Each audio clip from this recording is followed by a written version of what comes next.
नमस्कार दोस्तों, आज के लिए हम लोग फिर से हाजिर हैं आपके सामने एक नया प्रैक्टिकल का वीडियो लेकर के, जिसमें कि हम लोग जो है आज एक प्रैक्टिकल सीखेंगे determination of clotting time. Clotting time क्या होता है इसके बारे में थोड़ा सा हम आपसे बात करेंगे। फिर इस क्लॉटिंग टाइम को कैसे हम लोग लैब में निकालते हैं वो हम देखेंगे। देखिए, जब भी हमको कहीं इंजरी होती है, कहीं चोट लगती है, तो ब्लड वेसल्स कट जाती हैं, फट जाती हैं और वहां से जो है वो ब्लड बाहर निकलता है। तो ब्लड तो निकलता है, भाई चोट लगी है, लेकिन कुछ सेकंड बाद, कुछ मिनट बाद उस प्रभावित स्थान पर, उस अफेक्टेड एरिया में, वहां पर एक इनसॉल्युबल जो है वो क्लॉट बन जाता है। ब्लड का कोगुलेशन हो जाता है, ब्लड क्लॉटिंग वहां हो जाती है, वहां पर एक क्लॉट बन जाता है, जिसकी वजह से फर्दर और जो ब्लड बाहर निकल रहा है, ब्लीडिंग हो रही है, वो ब्लीडिंग जो है वो स्टॉप हो जाती है। तो इस तरीके से ये जो क्लॉटिंग है, ब्लड की क्लॉटिंग होना, ये हमारे बॉडी का अपना एक डिफेंस मैकेनिज्म है, जिसके थ्रू एक्सेसिव ब्लीडिंग को, बहुत अधिक मात्रा में जो इंजरी के दौरान या इंजरी के बाद जो ब्लड बाहर निकल जा रहा है, उसको रोकने का ये ब्लड की क्लॉटिंग के थ्रू ये एक अच्छा तरीका है, हमारी बॉडी का एक डिफेंस मैकेनिज्म है, ठीक है, to prevent the excessive bleeding. अब जहां तक क्लॉटिंग टाइम की बात है, तो क्लॉटिंग टाइम लैब में कैसे इस एक्सपेरिमेंट को करेंगे, क्लॉटिंग टाइम होता क्या है वो जान लीजिए। देखिए, यहाँ पे क्लॉटिंग टाइम की हमने डेफिनेशन यहाँ पे लिखी हुई है। तो clotting time is the time required for a sample of blood to coagulate in vitro under standard condition. मैं फिर से पढ़ रहा हूं, clotting time is the time required for a sample of blood to coagulate in vitro under standard condition. तो मतलब इसका मतलब यह है कि क्लॉटिंग टाइम, ब्लड का क्लॉटिंग टाइम, ये वो टाइम है जिसमें कि ब्लड जो है वो लैब कंडीशन में, मतलब इन विट्रो यानी लैब कंडीशन में ब्लड क्लॉट होने में कितना समय लगाता है, कितना टाइम लगाता है, उसी टाइम को हम लोग क्लॉटिंग टाइम कहा करते हैं। ठीक है, नॉर्मल रेंज जो है क्लॉटिंग टाइम की वो है बिटवीन 2 to 8 मिनट। मतलब किसी इंडिविजुअल का 2 मिनट में ब्लड क्लॉट कर जाता है, किसी इंडिविजुअल का थोड़ा देर लगती है तो उसका ब्लड क्लॉटिंग टाइम जो है वो बढ़ जाता है, वो 8 मिनट भी हो सकता है। ब्लड की क्लॉटिंग कई सारे फैक्टर्स पर डिपेंड करती है, हमारे कैल्शियम आयंस की प्रेजेंस पर डिपेंड करती है, ठीक है ना। उसके बाद ब्लड में जो ब्लड प्रोटीन्स होती हैं, फाइब्रिनोजिन और प्रोथ्रोम्बिन, उनकी प्रेजेंस पर जो है ये डिपेंड करती है। प्लेटलेट्स की एक्टिविटी पर डिपेंड करती है। एक्चुअली क्लॉटिंग टाइम देख करके हम लोग प्लेटलेट्स की जो एक्टिविटी है, प्लेटलेट्स का जो एक्टिवेशन है, वो भी हम लोग जो है यहाँ पर वो चेक करते हैं क्लॉटिंग टाइम के थ्रू। ब्लड की क्लॉटिंग टाइम को लैब में करने के लिए एक मेथड अडॉप्ट किया जाता है और उस मेथड का नाम है कैपिलरी ट्यूब मेथड। इस कैपिलरी ट्यूब मेथड में अगर आप इस मेथड को अडॉप्ट करते हैं ब्लड की क्लॉटिंग के डिटर्मिनेशन के लिए, तो आपको सबसे पहली बात तो एक कैपिलरी ट्यूब चाहिए होती है। कैपिलरी ट्यूब ये इस तरीके की एक बॉटल में आती है और बहुत पतली सी ये ऐसे दिखने वाली एक ट्यूब होती है। ये देखिए, ये एक कैपिलरी ट्यूब है, इस तरीके से बहुत पतली सी दिखने वाली ये एक कैपिलरी ट्यूब होती है। इस कैपिलरी ट्यूब का हम यूज करते हैं ब्लड क्लॉटिंग के डिटर्मिनेशन के लिए अपने लैब कंडीशन में, ठीक है ना। तो कैपिलरी ट्यूब की रिक्वायरमेंट है। उसके बाद हमें एक बीकर चाहिए होता है। इस बीकर में हम लोग कॉटन रखेंगे, कॉटन सोक्ड विद स्पिरिट और इथेनॉल, ठीक है। उसके बाद हमको एक स्टेराइल निडल की भी जरूरत होती है, ताकि हम उस पेशेंट के फिंगर में, स्टेराइल निडल इस तरीके से डिस्पोमैन की आती है, इसमें इस सिरिंज में जो आगे की तरफ निडल लगी है, इसका हम यूज करते हैं ताकि उस जो पेशेंट है उसके फिंगर को पिक करके हम 1 ड्रॉप ब्लड जो है वहां से ड्रॉ कर सकें, निकाल सकें पंचर करके, और फिर उस 1 ड्रॉप ऑफ ब्लड को हम इस कैपिलरी ट्यूब में, इस कैपिलरी ट्यूब के अंदर बड़े सावधानी पूर्वक जो है उस ब्लड को इस कैपिलरी ट्यूब के अंदर जो है वो भेजेंगे, डालेंगे, ठीक है ना। और ध्यान रखने वाली बात यह है कि जब वो ब्लड इस कैपिलरी ट्यूब के अंदर जाए तो एक कंटिन्यूअस कॉलम बने ब्लड का, बीच में कोई गैप ना आए, कोई बबल वगैरह ना आए, ये ध्यान रखना है।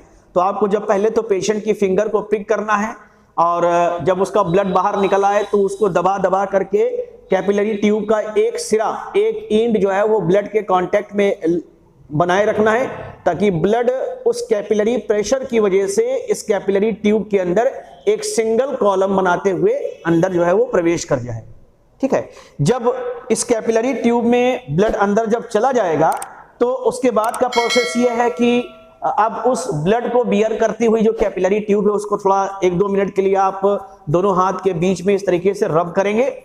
एक स्टॉप वॉच जो है उसका अरेंजमेंट कर लेंगे या कोई और घड़ी हो जिसमें कि आप 30-30 सेकेंड के अंतराल को देख सकें, ऐसी कोई इंतजाम कर लेंगे, बगल में रख देंगे। और हर 30वें सेकेंड पर, जैसे आपने जब आप ब्लड भर लिया उसके बाद कैपिलरी ट्यूब को 2 मिनट तक या 1.5 मिनट तक इस तरीके से दोनों हाथों के बीच में जो है वो रोल किया। रोल करने के बाद वॉच को ऑन कर दिया और उस कैपिलरी ट्यूब का एक छोटा सा हिस्सा जिसमें ब्लड भरा हुआ है, एक छोटा सा हिस्सा तोड़ करके अलग करेंगे। ठीक है ना। जब हम कैपिलरी ट्यूब फिर 30वें सेकेंड पर भी हम उस कैपिलरी ट्यूब का एक छोटा सा हिस्सा तोड़ करके अलग करेंगे। फिर 60th सेकेंड पर भी हम उस कैपिलरी ट्यूब का एक छोटा सा हिस्सा तोड़ करके अलग करेंगे।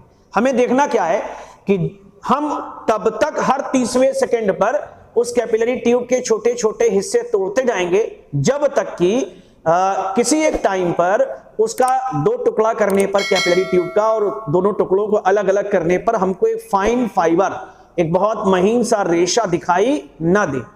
जिस टाइम पर हमको वो रेशा दिखाई देगा, है ना, हर 30वें सेकेंड पे हम करेंगे, जिस टाइम पर हमको वो रेशा दिखाई दिया वही हमारा क्लॉटिंग टाइम होगा और वही हमारा रिजल्ट होगा। तो चलिए इस एक्सपेरिमेंट को हम लोग आगे करते हैं। तो देखिए इस तरीके से ये पेशेंट का जो है ब्लड हमने इस तरीके से जो ब्लड ड्रॉप इसको दबा करके इसको इस तरीके से दबाना है और दबा करके जो ब्लड की ड्रॉप निकले उसको कैपिलरी ट्यूब के कांटेक्ट में लाते जाएंगे। तो धीरे धीरे जो है ये इस कैपिलरी ट्यूब में देखिए जो है ये ब्लड जो है ये भरता चला जाएगा। देखिए इस तरीके से ब्लड जो है वो भर जाएगा। ठीक है, और देखिए जब ये ब्लड भर गया तो इसको हम आराम से रख देते हैं। और सबसे पहली बात तो हमको पेशेंट का ख्याल करना है, इसका जो फिंगर है उस फिंगर को हम इथेनॉल से वाइप कर देते हैं और ये कॉटन उसको हम दे देते हैं। ठीक है, इसको लगाए रहिए आप। ठीक है, अब हमें क्या करना है, देखिए अब कैपिलरी ट्यूब में इस पेशेंट का पूरा ब्लड जो है वो हमने यहाँ पर ट्रांसफर कर लिया है। अब हम 1-2 मिनट के लिए चाहें तो इसको दोनों फिंगर्स के बीच में जो है वो कर सकते हैं, लेकिन उससे क्या है कभी गैप आ जाता है, तो हमको इसको 2 मिनट के लिए ऐसे स्टैंडिंग कंडीशन में रखना है। स्टॉप वॉच जो है हम ऑन करेंगे और 0 सेकेंड पर स्टॉप वॉच ऑन करने से पहले वो हमारा 0 सेकेंड कहलाएगा। हम इस कैपिलरी ट्यूब का जो जिस सिरे पर ब्लड भरा है उस सिरे पर हल्का सा एक छोटा सा पीस तोड़ेंगे और देखेंगे कि दोनों जगहों के बीच में ये फाइबर बना है कि नहीं। तो अभी देखिए कोई फाइबर यहां पर नजर नहीं आ रहा है, इसका मतलब अभी ब्लड क्लॉट नहीं हुआ है। अब हमने स्टॉप वॉच जो है ऑन कर दिया है। अब हम 30वें सेकेंड पर फिर इस तरीके से इस कैपिलरी ट्यूब का एक पीस यहां पे तोड़ेंगे और फाइबर के फॉर्मेशन को जो है यहां पर हम नोट करेंगे। तो चलिए देखिए ये अब 30वां सेकेंड हो गया। तो अब 30वें सेकेंड पर फिर हम इसका एक छोटा सा पीस तोड़ेंगे, लेकिन केयरफुली तोड़ेंगे और फाइबर के फॉर्मेशन को देखेंगे। अभी फाइबर जो है वो बनता हुआ दिखाई नहीं दे रहा है। अब हम 60वें सेकेंड, अगले 30 सेकेंड पर यानी 60वें सेकेंड पर हम फिर से इसका एक पीस तोड़ेंगे और फाइबर के फॉर्मेशन को देखेंगे। हाँ देखिए अब अगला 30वां सेकेंड आ गया है। तो अब हम फिर इसका एक हल्का सा पीस तोड़ेंगे इसे और हम फाइबर देखिए इसमें आपको एक रेशा बनता हुआ दिखाई दे रहा है। ये देखिए इसको ये देखिए आपको ये रेशा बनता हुआ दिखाई दे रहा है। ये देखिए ये रेशा बन रहा है। ये दिख गया आपको? केयरफुली देखिए, दिख गया ना? ये देखिए ये रेशा बनता हुआ दिखाई दे रहा है। तो यही हमारा जो है ये क्लॉटिंग टाइम है। मतलब अब जो है ये ब्लड जो है यहाँ पर क्लॉट हो चुका है। तो कैपिलरी ट्यूब के अलग अलग हिस्सों को करते हुए अगर आप इसके दोनों हिस्सों को अलग करेंगे तोड़ते हुए, और तब तक तोड़ते हुए इसको अलग करेंगे जब तक कि आपको इस तरीके का फाइबर बनना दिखाई न दे। जिस टाइम पर आपका ये फाइबर बना वही आपका क्लॉटिंग टाइम है। तो यहां पर हमारा जो ये क्लॉटिंग टाइम है हम इसको तीसरी बार कर रहे हैं। मतलब पहले 30 सेकेंड पे हमको नहीं दिखाई दिया था, फिर दूसरे 30 सेकेंड यानी 60 सेकेंड पर नहीं दिखाई दिया था, फिर अगले 30 यानी 90 सेकेंड में हमको ये क्लॉटिंग बनती हुई दिखाई दी। तो जो इन पेशेंट्स का जो क्लॉटिंग टाइम है वो अप्रॉक्सीमेटली जो है वो 1.5 मिनट है, 90 सेकेंड्स।